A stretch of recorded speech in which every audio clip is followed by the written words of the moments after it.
Welcome to our channel. Today we how to restore a stuck transaction using Etherscan and Nonce step by step clearly. To restore a stuck transaction using Etherscan and Nonce, follow these steps carefully. Begin by opening your preferred web browser. Navigate to the Etherscan website. In the search bar, input your wallet address linked to the stuck transaction. Press enter to load your wallet's transaction history. Scroll down to locate the transaction that is stuck. Take note of the transaction hash. Next, check the nonce of your wallet. To find the nonce, look for the nonce or transaction count section on Etherscan. Make a note of this value. Now, open your cryptocurrency wallet.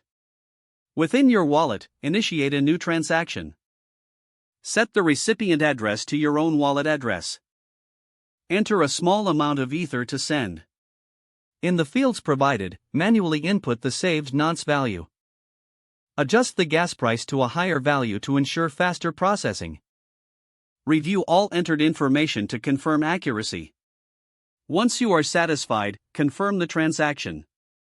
After submitting, return to Etherscan. Refresh the page to monitor the status of your new transaction. With a higher gas price, it should process faster. Once it is confirmed, your original stuck transaction will be dropped. In some cases, you might have to wait a little time for the original transaction to be removed. Check back periodically to ensure everything is settled.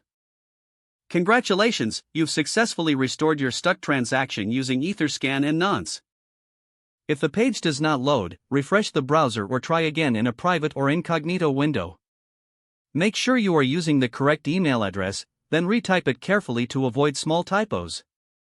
If your password is not accepted, use the reset option and create a new strong password you can remember.